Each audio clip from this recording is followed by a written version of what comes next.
All right, Brett.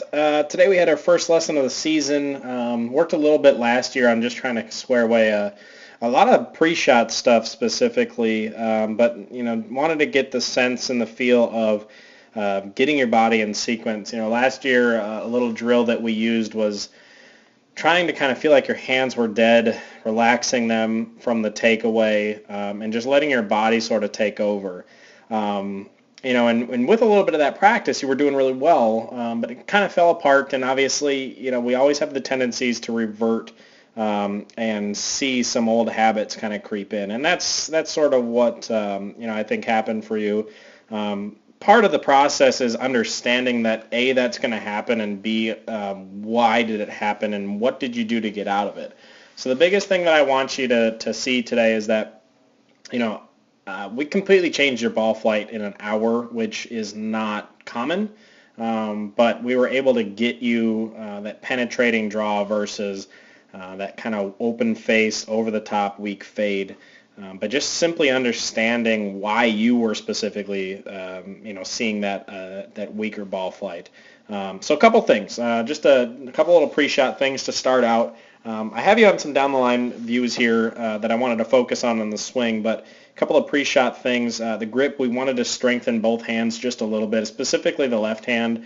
So we just kind of rolled both of those hands a little bit more clockwise, just to get you the feel of the club face being more square throughout the golf swing, but specifically at impact, it was wanting to stay quite a bit open.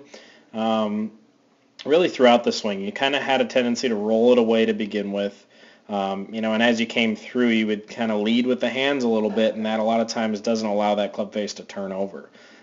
So we worked on that just a little bit, strengthened that grip up. Also wanted to create a little bit more spine tilt on that face-on side as well. So stood up tall, let your arms just sort of hang, and then with square shoulders, just kind of tilted down until your fingers on your right hand kind of touch the top of your kneecap. And that was a good, stronger position for you to create a little bit more of an inside-out path. So that's just a couple little housekeeping items for pre-shot. But what I want to show you here is on the before side, what your club has been doing. So to kind of look at, this is an 8-iron for you here. Look at the takeaway.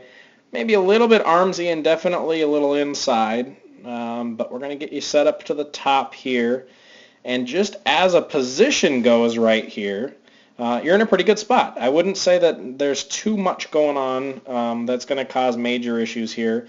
A little bit of a cupped left wrist here, as you can kind of see, creating a little bit of that angle there.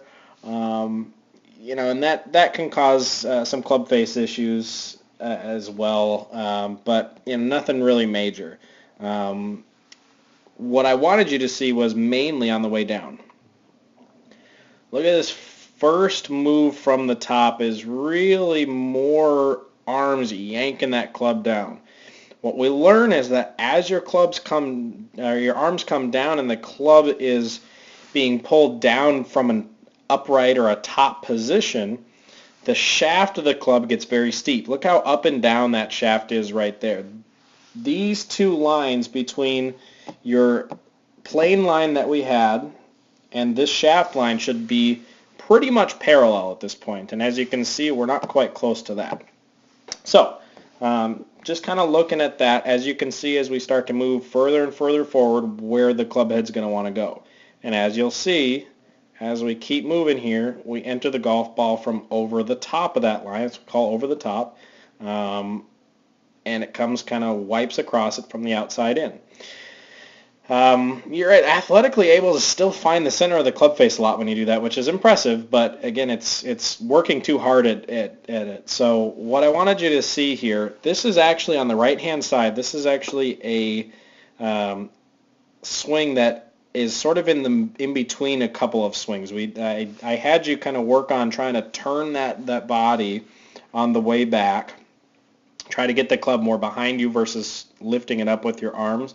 And I wanted you to use your body to do that. This is in between some of those swings that we use, those rhythm drills, to try to kind of swing the club back and forth. But what I want you to see is club position at the top compared to this one here.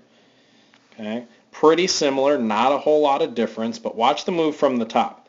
Again, I'm going to fast forward you just a few frames here on the left. I'll fast forward you a few frames here on the right. Now look at the difference between this position over here on the right versus the left.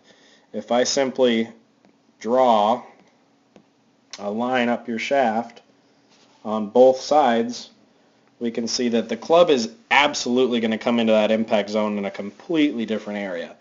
Again, following that club head down the shaft, dropping that club right over here on the left over the top and straight into the ground there. This one, as long as you keep turning your body and focusing on that impact and through position, you're going to start to see that we actually come underneath that line. Today we were trying to get you a little inside out. I'm not trying to get you directly on plane yet because I want you to be able to feel the difference between being over the top and being inside out. Again, if we start to see some hooks, and starting to smother the golf ball with some of the longer clubs, right away, that's fine. I just really want you to start to feel the difference. Understand how simply your sequence of your golf swing can completely affect the direction that club enters the golf ball, which obviously is going to affect the direction and the curvature of the golf ball in the air. So those are the really kind of couple of main things that I wanted you to work on, was really looking at taking your body to moving your body to take that club away, get it set up to the top, and then same thing on the way through, just focusing on that turn. Over-exaggerate the takeaway. Take it away inside right now. I'm fine with that. Take it away behind you and turn it through. Try not to feel like you have to chop down at it. We used those 40% swings that worked out really great, and you were finding that they were going about 90% of the distance. If you want to play on the golf course like that right now, I think that is fantastic. It takes a lot of discipline to slow yourself down a little bit, but if you can do that, I think it's going to be really, really beneficial for you, and eventually the confidence will come. You'll be able to kind of amp that up a little bit.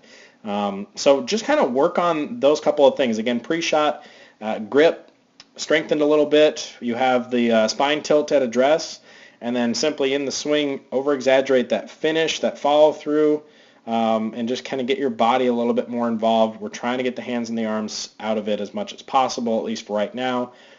Work on that a little bit with all the rest of the clubs, and get a chance to play and practice a little bit, maybe a couple of weeks, and we'll kind of continue to build from there. So again, thanks for coming in today. Appreciate you coming back, and I'm excited to kind of see how we move forward through the rest of the season.